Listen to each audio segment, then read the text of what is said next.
Y en la olla Sazón Pública vamos a seguir conversando de autonomías indígenas en el país. Y para profundizar el tema a partir de esas experiencias, de esas prácticas, de los avances, de sus limitaciones, de los desafíos, para profundizar el tema, te decía, estamos con una persona que hoy ocupa un lugar fundamental en el país para el ejercicio de la democracia, pero que antes de ocupar este lugar ha tenido una vivencia de una militancia profunda con este tema de las autonomías indígenas, con el tema de la diversidad, la pluralidad en la democracia. Estamos hablando de José Luis Exeni, vocal del órgano electoral plurinacional. José Luis, un gusto tenerte de verdad en la olla para conversar de este tema. Me da mucho gusto, Mario, estar en el programa. Y sobre todo porque vamos a conversar de un tema que es un tema no solo apasionante, sino de compromiso, de militancia, un tema de esencia en el proceso de refundación del Estado en este momento en el país, y que tiene que ver con tensiones irresueltas de la historia larga, con asignaturas pendientes, como básicamente el desafío de los principios a la libre determinación y autogobierno de las naciones y pueblos indígenas. José Luis, cuando se aprueba la nueva Constitución Política del Estado, se habla de 4 niveles de autonomías, las municipales, las departamentales, las regionales, que aparecerían como novedad, pero la más novedosa de todas ellas es la autonomía indígena. ¿Cómo llegamos a este consenso de país para hablar de autonomías y que aparezca la autonomía indígena? ¿Por qué? Bueno, básicamente la idea de incorporar la autonomía indígena en este trazado tan complejo de autonomías en plural tiene que ver en esencia con el reconocimiento de que tenemos un Estado plurinacional, ¿no? ¿Qué significa? Es un Estado en el que en una misma nación cívica, la boliviana, conviven diferentes expresiones y naciones culturales. En el caso de Bolivia se reconocen 36 naciones y pueblos indígenas que forman esa esencia plurinacional del Estado.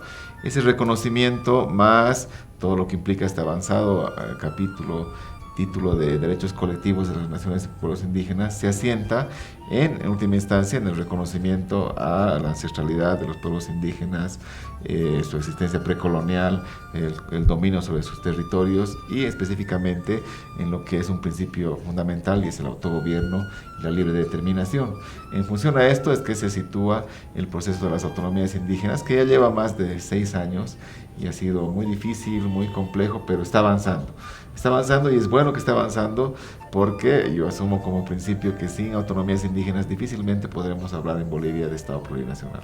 ¿Por qué? ¿Por qué no se puede hablar de Estado plurinacional sin autonomías indígenas? Porque las autonomías indígenas están en el núcleo, en la esencia de la plurinacionalidad del Estado, en razón de que es en estas autonomías donde se van a ejercer de manera directa algunos principios constitucionales básicos, como las democracias comunitarias, por ejemplo, como la justicia y la jurisdicción indígena, que está en la base del pluralismo jurídico, como la economía comunitaria, que forma parte de la Organización Económica Plural del Estado, como lo que se ha declarado en términos de derechos a la consulta previa, al reconocimiento de los derechos de la naturaleza. Todos esos componentes, el vivir bien, por supuesto, todos esos componentes que hacen a la esencia plurinacional del Estado, tienen un espacio territorial privilegiado en las autonomías indígenas.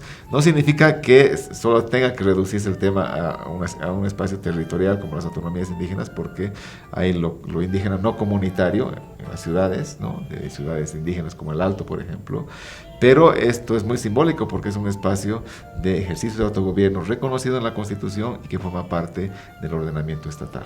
O sea, estamos hablando de que el tema de las autonomías indígenas no solo afecta a esos pueblos indígenas en un territorio determinado, sino hacen a la modificación plena del conjunto del Estado, y está recolocando un debate sobre cómo se conforma un Estado finalmente y cómo convivimos en ese Estado.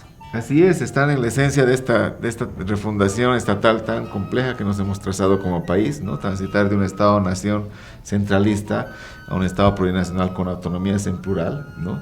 Entonces, las autonomías indígenas tienen que ver con las dos cosas, con la esencia plurinacional del Estado, porque forman parte de los derechos de las naciones y pueblos indígenas, originarios, campesinos, y tiene que ver con este proceso autonómico en el país, donde efectivamente lo que marca la diferencia con relación a las otras autonomías es justamente la autonomía indígena, en el sentido de que, a diferencia de las otras autonomías que tú mencionabas, departamental, regional y municipal, que implican redistribución de recursos, elección directa de sus autoridades, facultades ejecutivas, legislativas, de fiscalización, La autonomía indígena tiene dos cualidades que la hacen exclusiva. Una, el ejercicio de la democracia según normas y procedimientos propios, no según la democracia representativa. Y segundo, la administración de la justicia indígena, lo que no ocurre en las otras formas de autonomía.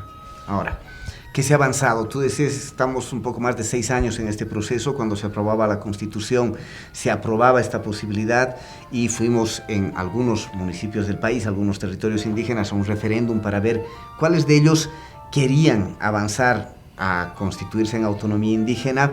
Hicieron un largo camino, 2 llegaron a una consulta para la aprobación de sus estatutos. Están justamente aquí, el Estatuto de la Autonomía Guaraní, Charagua y Yambae en el departamento de Santa Cruz y la de Totoramarca en el departamento de Oruro.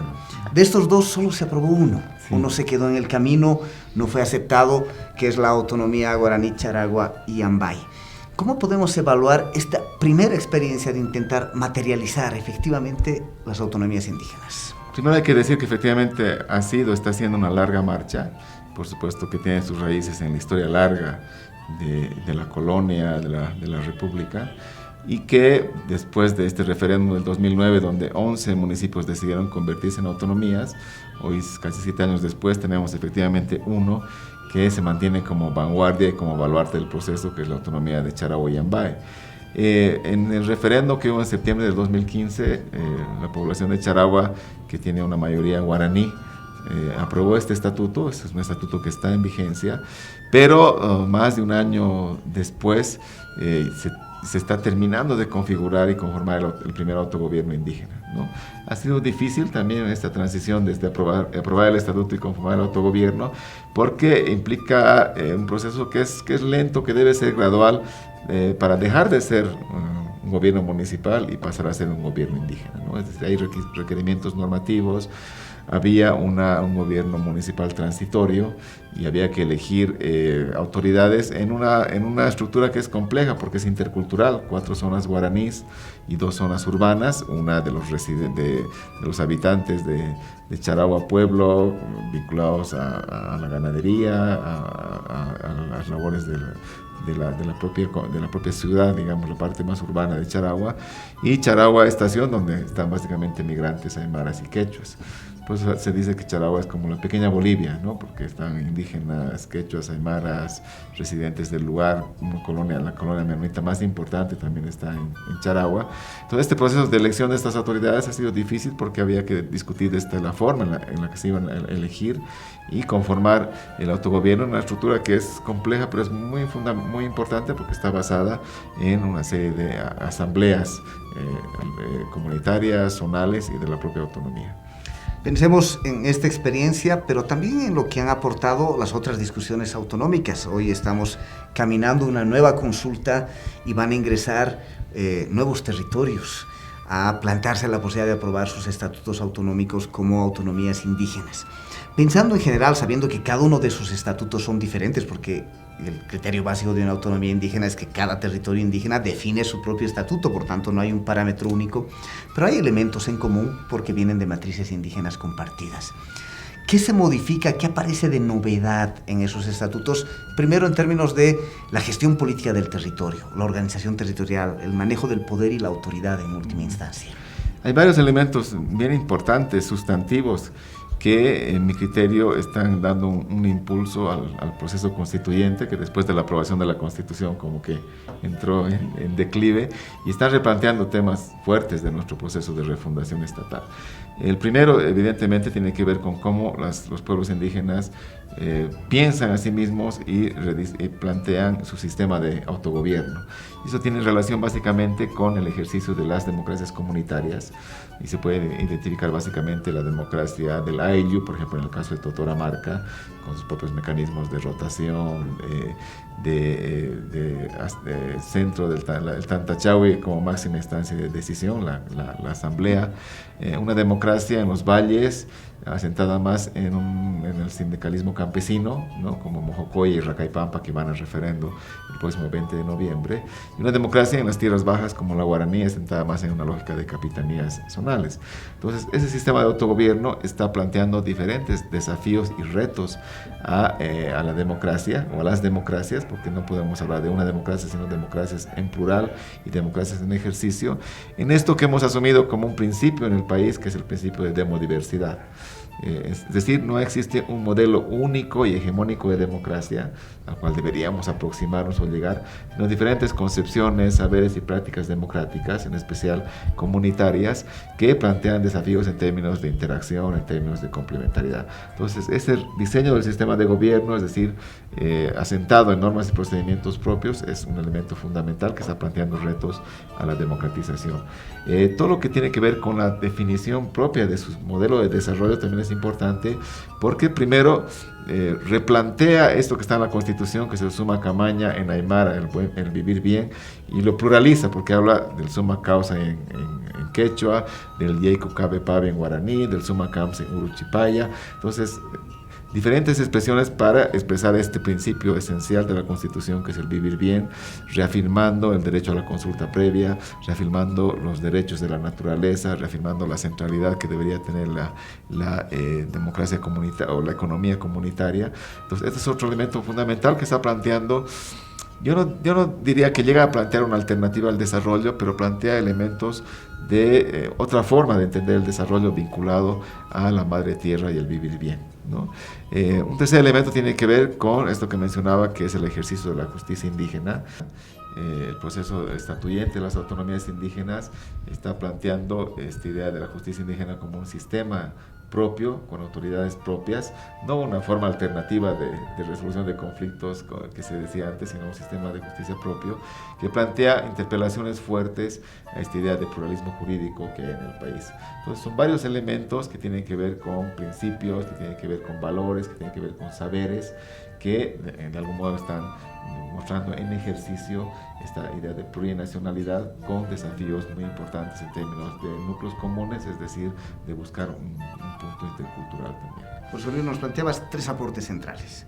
El aporte en esta otra estructura de la administración del poder vinculado a las formas propias, los usos y costumbres de cada uno de estos pueblos, que organiza un tipo de administración finalmente del territorio y del poder. El segundo elemento que nos decías tiene que ver con, decías, posiblemente no son unas alternativas al desarrollo, al modelo dominante de desarrollo, pero por lo menos un desarrollo planteado de otra manera que coloque en importancia la relación con la madre tierra. Y el tercero, el pluralismo jurídico. Pero también se podría decir que justamente en esos tres ambientes, en esos tres campos, aparecen tremendas limitaciones desde la estructura del Estado como conjunto. Entonces te voy a pedir a la vuelta, cuando volvamos en la olla Sazón Pública, que nos plantees dónde están esos límites, dónde están viviendo estas contradicciones, estos intentos de transformación que nos coloca en la esencia del Estado plurinacional las autonomías indígenas. Para eso ya volvemos en la olla Sazón Pública.